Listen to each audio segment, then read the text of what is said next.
Okay. Ready? So, hello. It's nice to meet you. Yeah, it's good to meet you too. To start off with, would you like to say your name and where you are? Yeah, sure thing. Rick Maurer. I live in Arlington, Virginia, just outside of Washington, D.C. Okay. And the first question is, who are you as a human being? And that can be anything about your values, your principles, your passions, Wow. qualities about yourself, whatever you'd like to share. Hmm. Wow, it's a good question. I wish I had a really good, snappy answer. I, as we were preparing, you mentioned that you saw my trombone in the background. I don't know if it's still in the background or not, but playing jazz or trying to play jazz is a really important part of who I am, kind of everywhere. And what that means is I love structure. I love knowing that we're going to play this song. And within that, I have got a lot of opportunities to do all kinds of stuff. And I remember there was a period when I went to music school and all of that. But I remember a period when I wasn't doing anything with music, and I was working with a client one day, and this is a big group in a government agency, and I felt like an improviser. I knew the agenda, I knew what was going on, but I was in the moment, and I could feel my body move much like it would on a bandstand. And it was like this, oh. And that's been really helpful to me to really look at what do I say yes to and what do I say no to when it comes to work. Um, and, uh, and basically, if you were to call and say, hey, Rick, could you help us with something? I'm trying to think, one, is it a good relationship? But also, is it going to be as much fun as music or as engaging? And by the That's way, a I lovely will, parameter. Is it as much fun? and before we talked this morning, I practiced for maybe an hour doing some of the things you might think are the most boring things in the world that I had to work on with little scale patterns, and I loved it. So for me to get excited about music may not, it doesn't have to be the big gig or that sort of thing. It's like music. Picking up that horn excites me. So when I'm listening to a potential client or anything, it's like, does it have that kind of spirit in it? That's interesting. And would you say that there are any particular values that you hold through music, through your work in different aspects of your life? Anything that you orient Yeah, around? I'm sorry, the last part of that. Anything that you orient around in terms of values? Yeah, just as an aside, a friend of mine, Carl Berger, was a pioneer in free jazz or avant-garde jazz, and he's been great at teaching people to play more spontaneously, to approach things. And he asked me to help him write a book, which came out a couple years ago. And I felt very much like a young Luke Skywalker talking to Yoda, and it was great. I mean, it was like because I these each of our conversations was like a master class. But part of that, I realized, part of the attraction for me was that how do I approach my life in ways that are consistent with what he's talking about, like, and a big thing, and and part of it is it really, it's not coincidental that I'm also was attracted to Gestalt, uh, but that whole notion of being in the moment, that moment of being right here, and without trying to think 5 steps ahead, like, oh, I got this great story for her, or I hope it goes this way or that way, but just trying to be right here. Uh, that and a notion in music is leaving space. Often, I mean, I work in organizations where space just is not something that oral space. People just babble and babble, and there's a lot of declarative sentences, and so there's not tends not to be a lot of learning, a lot of. And when I get to play jazz, or when I get to work well, when it's really working, we're listening to each other. We're being influenced by each other. It's just, it makes it. This isn't a technical term, but it makes it really cool, and it's really Yes. really fun. So Huh, great. So you just mentioned a person, and that's actually my next question is who would you say has had a significant impact or an influence on you in any aspect of your life? wow, wow. Well, certainly Carl Berger, but that's in more recent years. That's been within the last 10 years, I guess. Um, hmm. I had, when I was in high school, I was pretty much tuned out. I was not interested. I was interested in music, and I took the easiest courses I possibly could take, simply because I wasn't interested. Um, but I had two English teachers. Uh, my sophomore year, and then my senior year, Mr. Rieker and Mrs. Dumermuth, and both of them had a lot of respect for me and for the way that I thought. Um, and I remember Mrs. Dumermuth, when I was a senior, she had us all write a paper, kind of on anything we wanted. And I said, I said, this may sound strange, but I would like to write something about the embouchure of the trumpet because that's what I play and it's kind of thing. It's a really a nerdy kind of thing to do. And she said, I really would be interested in that. My husband's a trumpet player. I would, and suddenly an adult was actually interested in what I might write.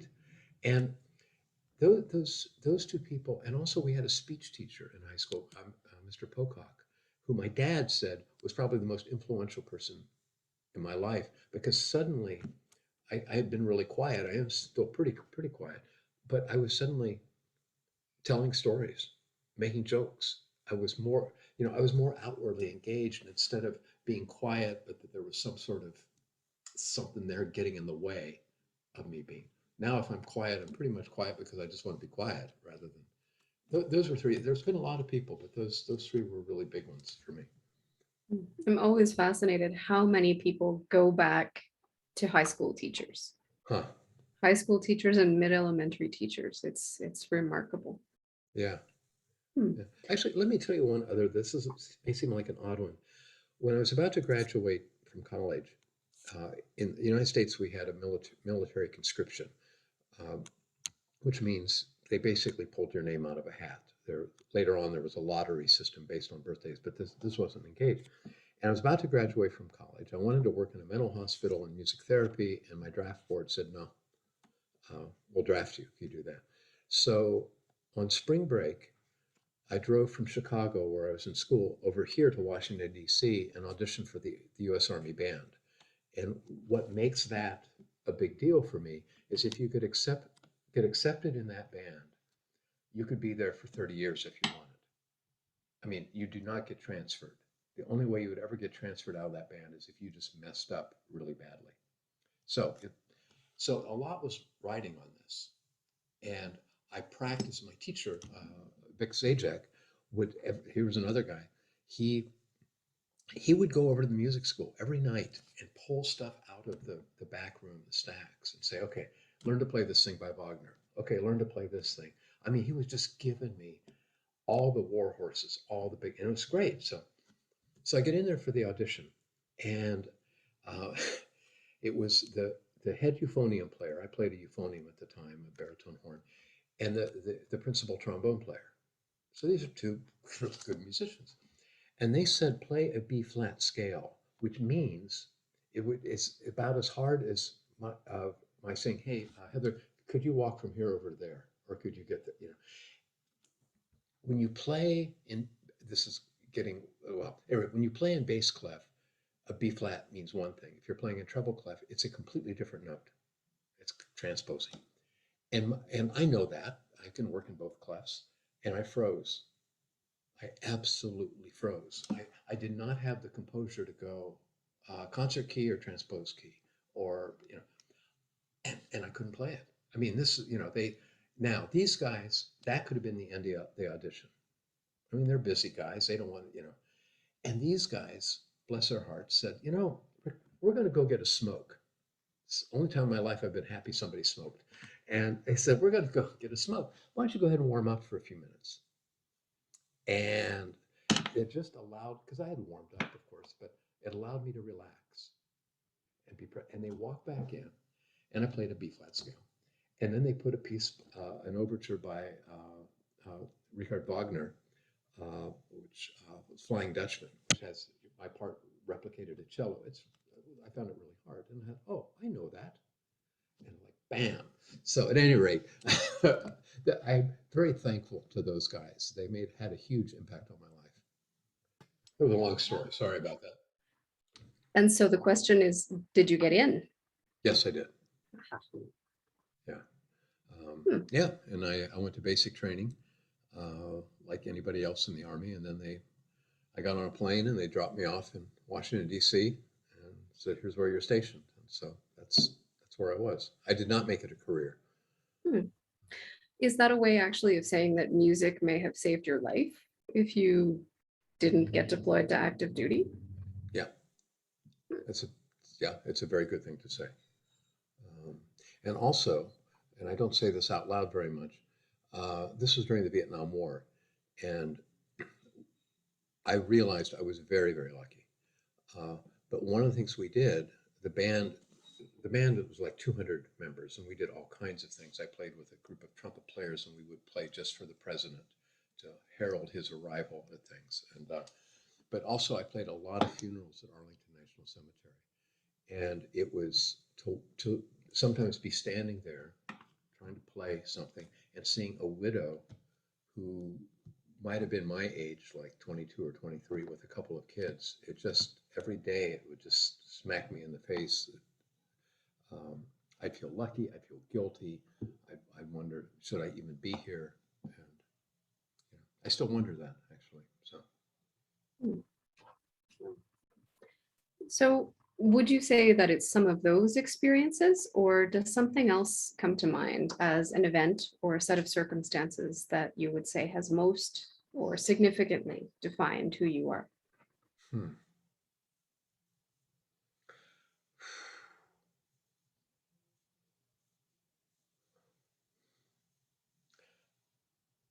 There, I think there's so many. There aren't these mountaintop kind of conversion things like, whoa, I saw the light and it was Gestalt. I mean, it was, there's a lot of, one thing, I don't know how this happened for me, but recently I was reading the biography of Harpo Marx. Harpo Marx was a very funny guy. He and his brothers made tons of movies in the 30s and 40s. And he starts his autobiography out, first paragraph, and it was something like, I don't know if I was a success or a failure in my life. And frankly, I don't care because not worrying about it gave me the freedom to try stuff that I wanted to try. And I, I remember when I first met my wife, um, I was really, while I was consulting, I was really trying to work on writing screenplays or plays and things like that. And one of my clients had me design a program that they would then package and it would go out to the field. And they said, some of these offices have like 7 or 8 people, so we can't have a trainer. Could you do some, could we do it so that there were some videos with it? And maybe we have a good studio and actors. And I said, I've never done that. Let me try. And if you don't like it, you don't pay me for that part of it. I said, okay. So I wrote comedy. And they not only did they like it, I'm sitting in the studio and the actors walk over. One of the actors is a woman named Franchelle Dorn, who was like one of the leading Shakespearean actors in DC. I didn't know that at the time, fortunately, but I knew she was really good. And these actors walk over. I'm just sitting there and they go, hey, you're the guy who wrote this stuff, aren't you?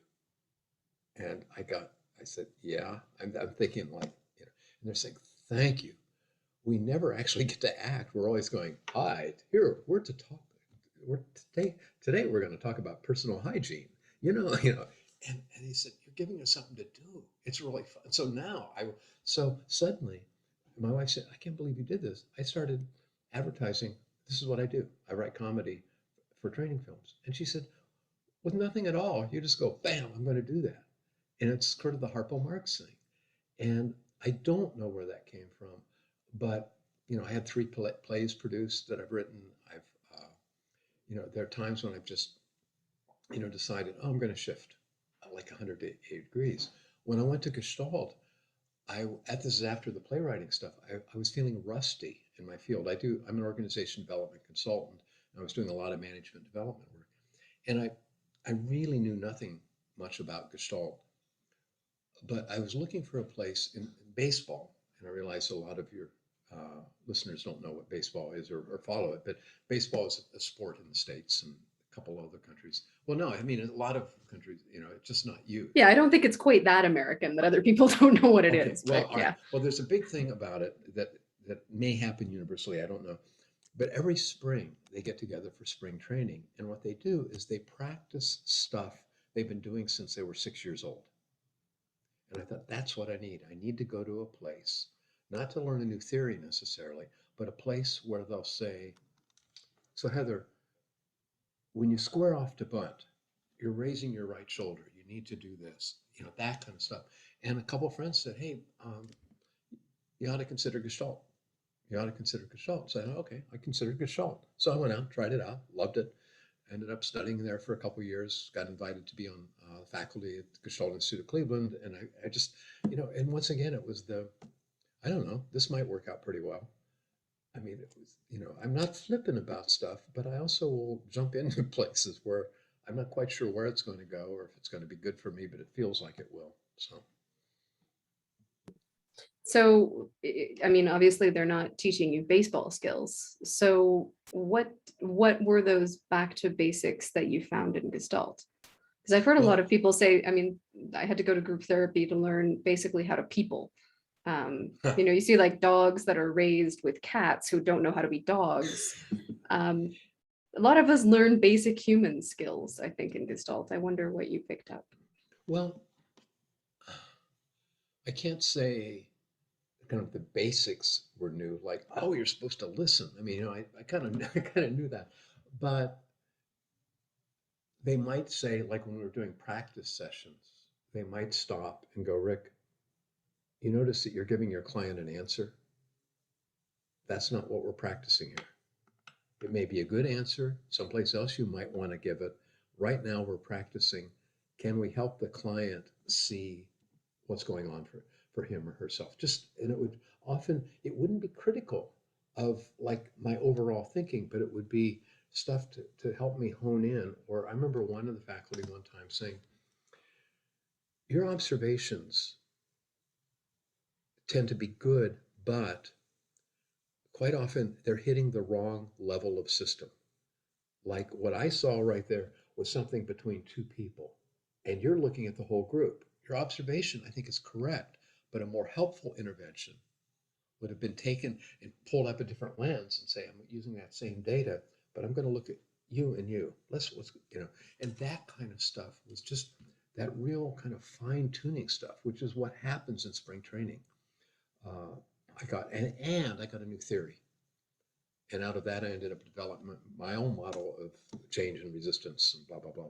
But so once again, the Harpo Marx thing worked. I came there for spring training to practice basic things, and they gave me this new theory that I thought, whoa, this is cool. I like this. That is kind of fun. So a little bit more about yourself before we go further into Gestalt. I'm curious how over the years you've come to experience and understand yourself in terms of your gender or masculinity or as a man.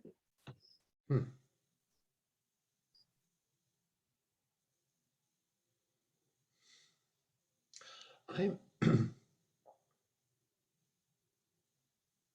well, I'm aware that I'm a man, and I don't mean that to be facetious at all. I'm aware of that. I'm also increasingly aware of the privilege that gives me in the society I live in.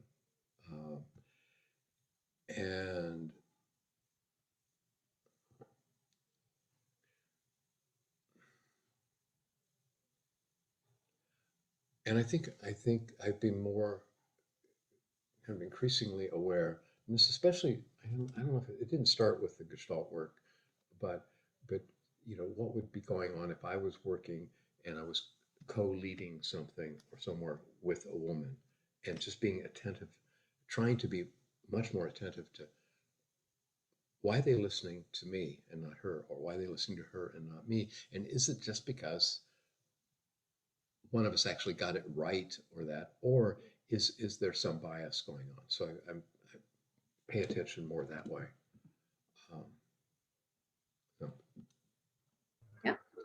And I'm wondering as well about your age. How are you experiencing your current age and that whole process? Well, I'm 76, and I I just last week, my wife and I, Kathy, rafted the Grand Canyon for 8 days. So we were camping, and then we would do hikes during the day. I didn't feel anywhere near my age. I rarely do. So I'm aware of how old I am. I'm aware of how lucky I am to be as healthy as I am. I do a lot to stay in shape and to, all that, but still, it's, there's a lot. My sister died of Hodgkin's when she was 25. I mean, so genes may or may not be working for me. Um, so I'm aware of my age. A lot, but I keep saying, okay, so what can I do? Like, I have a really good doctor, and I remember a few years ago, I said, I'm thinking of doing a half marathon. And he said, no, it's a stupid idea. And I said, I'm in shape. And he said, I You should do the know. whole thing. That's right. Yeah. Well, yeah, that was going to be my next step. And he said, no, Rick, um, he said, I know you're in good shape, but at your age, there's a lot of stuff that could happen, and it just gets in the way. And he said, I would suggest you do a mini triathlon, which is like swim a mile and bike down to the corner. I don't know what it was, but I said, I could do that now. And he said, exactly. He said, you're not putting extra stress on your body, but you could work on time. You could work on form. And I just didn't want to have anything to do with it. I want to do something like when just before I turned 70, I did a hike called Rim to Rim, which is hiking from the north rim of the Grand Canyon down to the bottom, crossing the river and up the other side. So it's 23, 24 miles. And it's an elevation difference of a mile. You go down a mile, go up almost a mile. And I wanted to do it, and I wanted to do it alone. And the Park Service here says, no, you should not do that. But there's no law against it. So I did it alone twice. But part of it is I keep looking at I had a trainer. I wanted to make sure I wasn't doing stupid stuff as I got older, because I just love this kind of stuff. And it saddens me even last week, realizing it's likely at some point that I'm not going to be able to do what I just did last week. And that may happen. I might die before it happens. I don't know. So I'm more aware of, 76 is old age. I can't pretend it's not. It's usually in the last third. That's yeah. Sort of. As a buddy of mine from college says, we're playing in overtime right now. Mhm. Um, and I'm aware of that. I see my friends around me and what's going on. So it, hmm, it, in some ways, it doesn't get it. It does, I'm aware of it, but it doesn't get in my way in any big way. I still work, but I'm only doing work that I love to do, and I'm playing my horn a lot. I'm physically, I'm going. So, what's different? And frankly, there just isn't a lot different. Mm. Probably doing a lot of things with more experience behind you than when you did them before. But That's I don't know true. if Yeah. that No, counts. that's absolutely true. Yeah. Yeah. So another question, and you've sort of touched on it a little bit, but I'm curious how you experience and understand power and privilege in your life.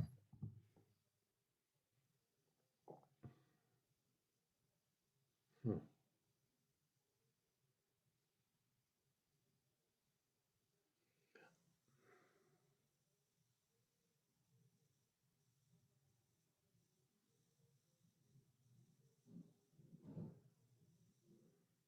Well, I'm not sure what to say other than what I had already said a couple of minutes ago.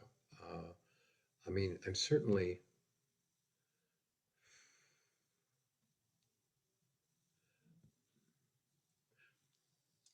what I look at a lot with kind of me in the picture is what's going on in our country politically, and the kind of polarization, and the kind of not just political polarization, but what's happening, our view as a society of different races, of gender differences, um,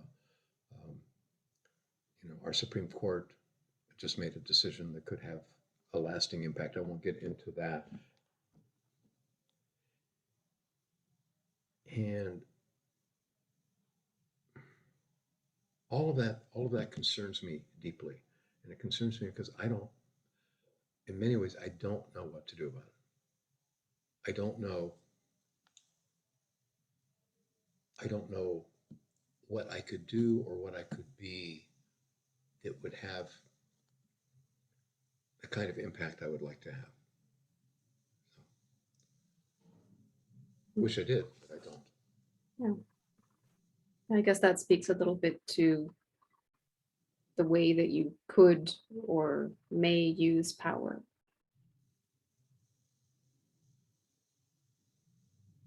I guess, yeah. I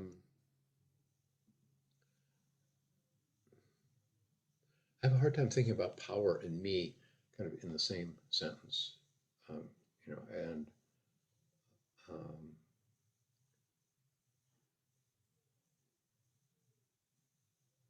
I mean, I notice, well,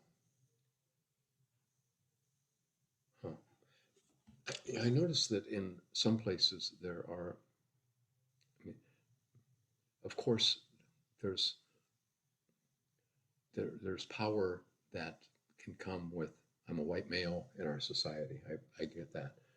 Um, but I'm also aware of, I don't do a lot to assert power.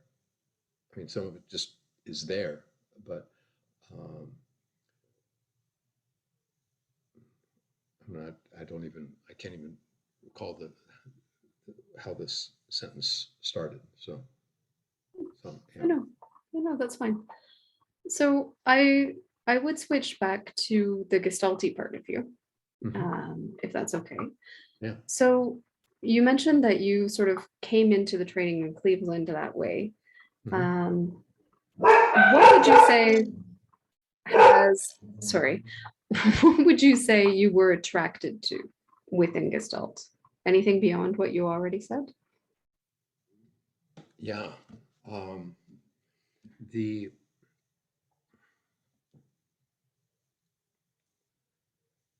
There's one moment that stands out as kind of emblematic of all that. There's a guy named Edwin Nevis, who was a real leader in looking at Gestalt in terms of working in organizations and working with groups. And he had written in his main book about the notion of presence and the importance of that. And so in the program that I taught in, whenever we would get to presence, he taught it. I mean, because he was the person. And this one program, he wasn't able to be there. And so a colleague and I talked with him, and he said, "Okay, so here's what I do, and here's why I do it this way." And it was great. It was very, very helpful to hear. Okay, this is why I use that story. This is why I do this sort of thing. It turns out that Harold, the other guy, wasn't able to get off work, and so I did it. And I don't know, a month later, I run into Edwin, and I said, "Hey, I just want to say thank you. You know, that your stuff was very, very helpful. People seem to really get a lot out of it, blah, blah, blah, blah." And I remember we were walking and he stopped and he looked at me and he said, "Rick, I'm really happy about that. But next time, make it your own, because that's how our theory grows." Now, there are other people who would never have ever been that generous, but I was lucky to be with some people who I remember a time. Edwin and Sonia Nevis were just real leaders. And I was writing an article. I was an editor of the Gestalt Review for a while, and I was writing this article about Machiavelli and kind of personal relations. And I really I went against some of the stuff that they talked about, and they both talked to me about it. But there was never a hint of change what you've written. And they started this thing. They could have easily said, "Rick, don't write the article or cut that out." And they didn't do it. They said, "We really want you to understand our thinking on that."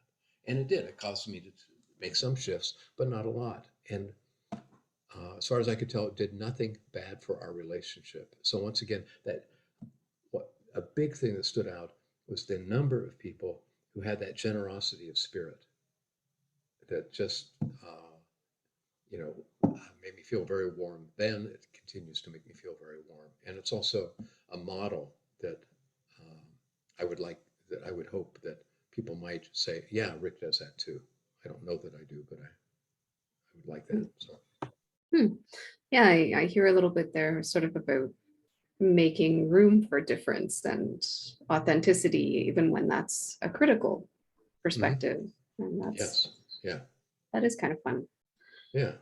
So how would you say that your involvement with Gestalt in particular has affected you as a person? Um, wow. It's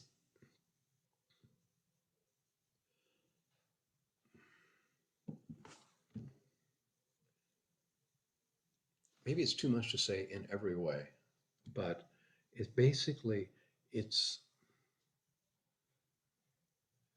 it kind of opened my eyes to ways of seeing myself in relation to others.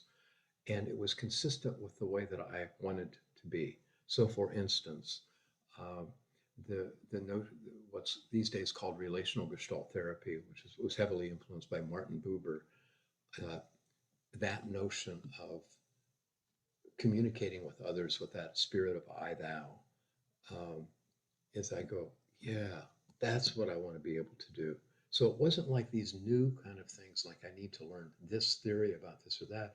It was, I can't think of an instance where it didn't help shed light on what I was struggling with or what I was curious about.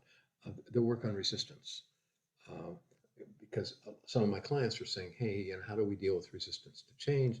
And I really liked uh, the notion of resistance is, you know, it's a force. I mean, it's just, it's a, some would say it's a way of making contact, but it's, it's just there. And that really helped me as I started thinking about how do I describe this and use this with, in organizations. So, yeah, I think those are the really big things. And what about your work? I mean, what would you say is kind of the essence of what you do? The I often say to people, all of my work is based on two questions. Why do people support us and why do they resist us? Because all my work is with people and organizations. So they want to get something done.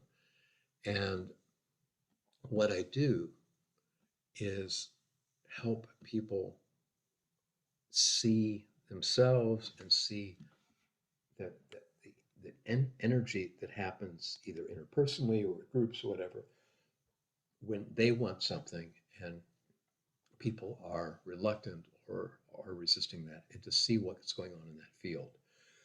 And what makes me happy is that I work with people who would never go near a Gestalt Institute, have no interest in sitting in a circle with a box of Kleenex in the center. I mean, they just, you know, but, well, I don't know if you, but You mean people don't just love that? Not I everybody know wants to it's do really odd. that. They don't line up for it. Yeah, Yeah. you would think, yeah.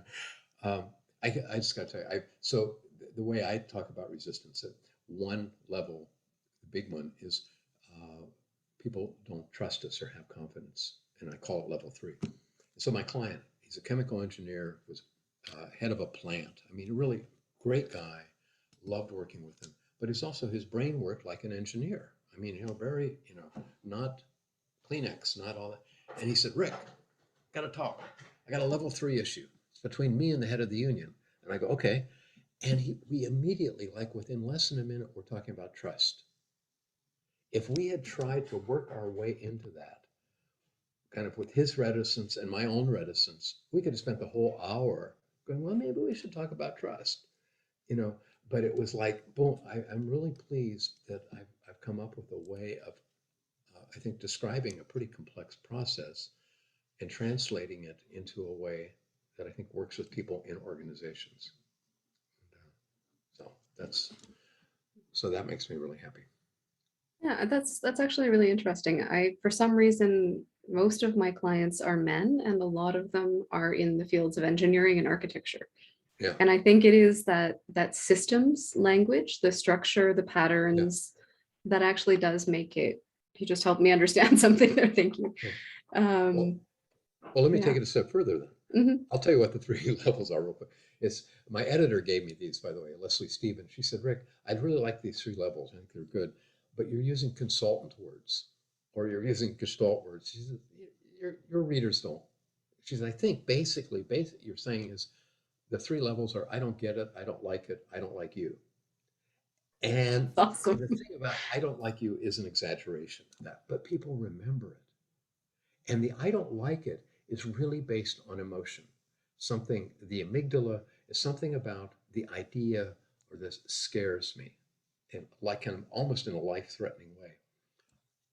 People, what I find is the engineers and the people you work with, it's in my experience, it's much easier to say, oh, let's talk about are there any level two issues? Rather than saying, well, are there any emotional issues? It's just a different way of framing, and they get at the same stuff, but there's that safety, I think, of having, oh, it's a container. Somebody actually developed a container for that, so it must be okay to talk about it. Rather, the one thing I don't like about Gestalt sometimes is the unboundedness um, of conversations, and that how intrapersonal stuff can trump anything. Like a group can be meeting about something, and somebody's saying, I have an issue and it would seem unrelated, that everything will stop.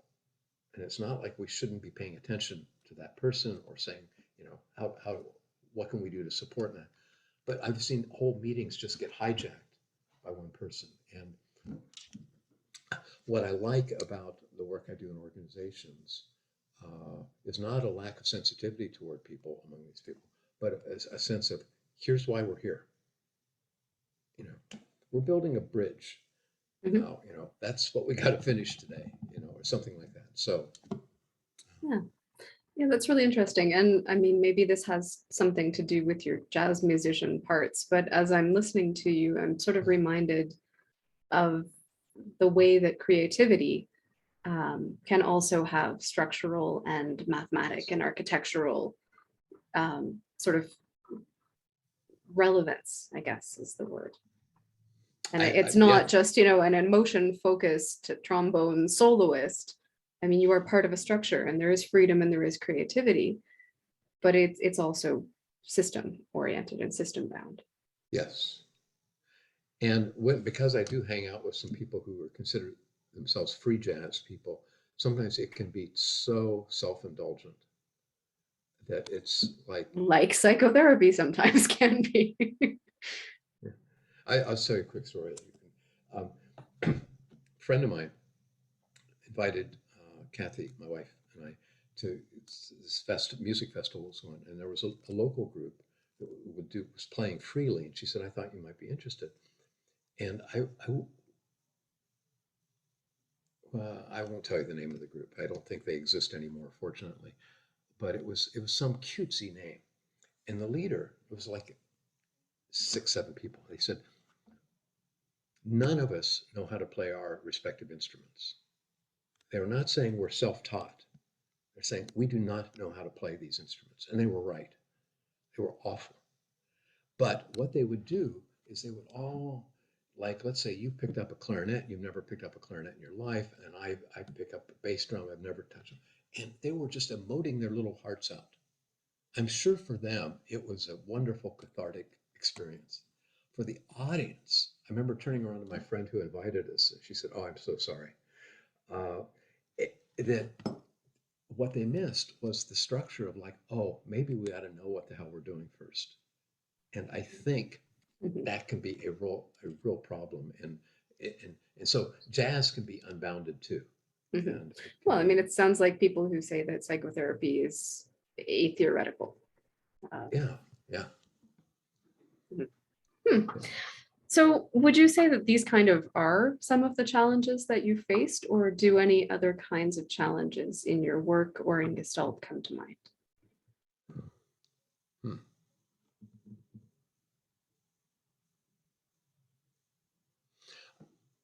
Probably the biggest challenge I have in my work is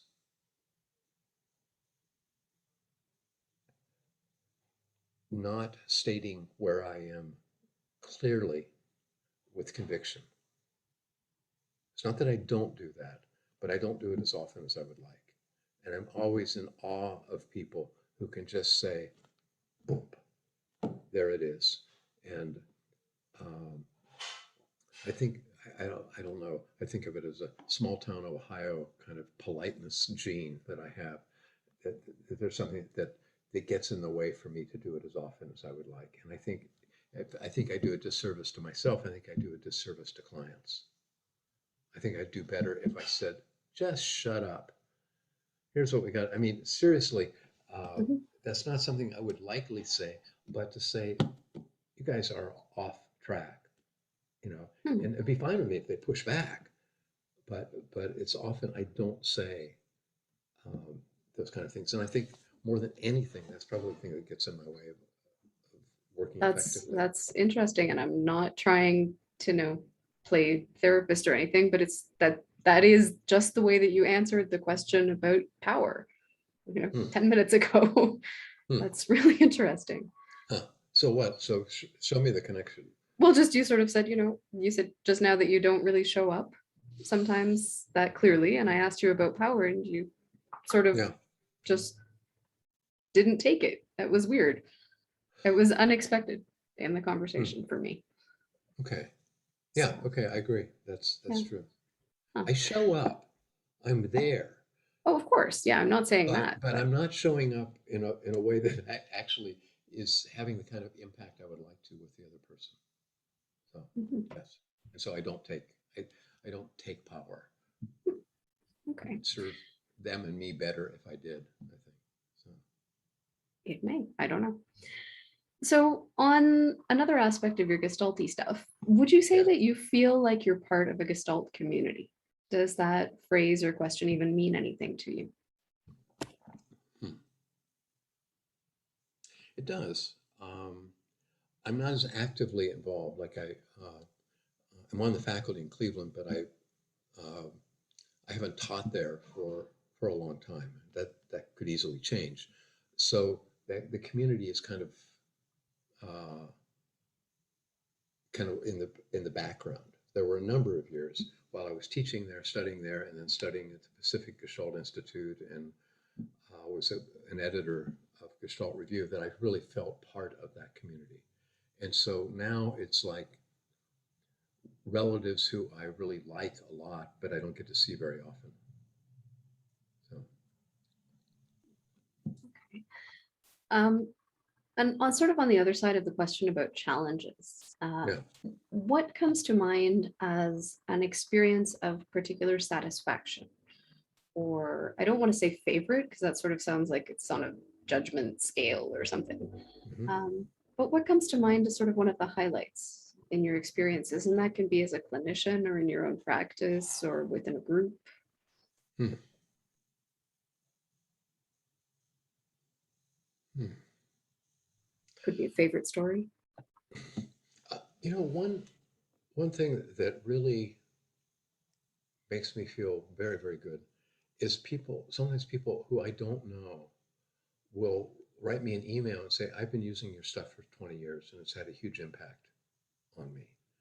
Or people saying, hey, I don't remember this. And it'll be something that they were part of an audience, they were part of something. And I really, um,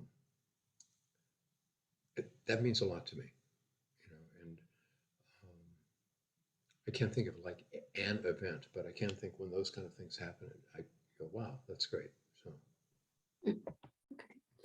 And so, sort of from where you are right now, um, what's next? This is really my last question. I mean, what's next for you? Where are you going? And what do you see happening next with Gestalt from where we are right now? hmm. Um, I would say what's next for me is exactly what I'm doing right now. Um, so there's a music stand sitting right over there. Um, and there's some jazz things that I'm working on. In fact, I have a lesson in an hour and 20 minutes. Um, I like what I'm doing with music. I like the people I get to play with, and I like the challenge of it. I like the joy of actually getting to play music when it works, but I love the challenge. I told my teacher, I said, look, you're a good teacher, you give me good advice. I want you to forget about that. I want you to teach me in a way that you're saying, what's getting in the way of Rick being a top level jazz player? You know, why wouldn't you call me for a gig? That's the critique I want. So as long as that's happening, where I'm getting better, where I'm going, oh yeah. I was working with a symphonic trombonist as a teacher on some kind of Tibetan things, and he would just say stuff like, oh, that would open up. That curiosity, that just excites me. I want, as long as that keeps happening in music and in my work, and then in the rest of my life, that's what I want next. So, so for right now, it seems like a continuation of the kind of work that I'm doing with clients, but also a continuation of, you know, what Kathy and I do together, what I do with music, all of that. The other part of the question, I don't know what's next for Gestalt. Like I haven't been actively involved enough in recently. There was a big online kind of virtual session that I attended, and some friends of mine were conducting it or were very active participants, and it really gave me a lot of hope about people talking in what I would think is very grounded ways about stuff that really I think could make a difference for people. So it still is it made me shake my head a lot and go, yeah, I'm really glad to be part of that in some way.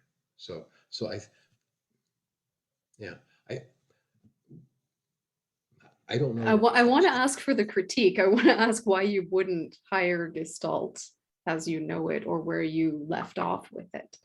Sort of what you just said about your teacher. You said, why wouldn't you hire me to play a gig? What do you see as that shortcoming of Gestalt that it just doesn't see about itself? I think one big thing is, first of all, I think there's some stuff that Gestalt does like just absolutely superbly. I think one of the things that gets in the way, especially for those of us who work in organizations or work with groups, is there's hardly any research out there. There's hardly anything out there to say, here's why it's effective. We get all teary-eyed and say, oh, this group did da da da da da. And I think that's all wonderful. But I think that we've done ourselves a disservice. I remember one participant wanting to come to our program, and she said, God, your materials are just weird. She said, my corporate HR department is going, why would you want to go there when you could go to Wharton or Harvard to the executive education program? And so I went in and I actually changed what we were doing for our outreach thing. But I really wanted to be able to say, yeah, and based on this kind of work, here's how this changed. Here's how this had an impact. Because the subjective is great and it's not enough.